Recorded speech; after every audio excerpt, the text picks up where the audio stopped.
ఎడమ చేతను శివుని విల్లును ఎత్తిన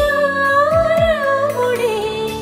ఎత్తగలడా సీత జడను తాళి కట్టే వేళలో రామ చక్కని సీతకి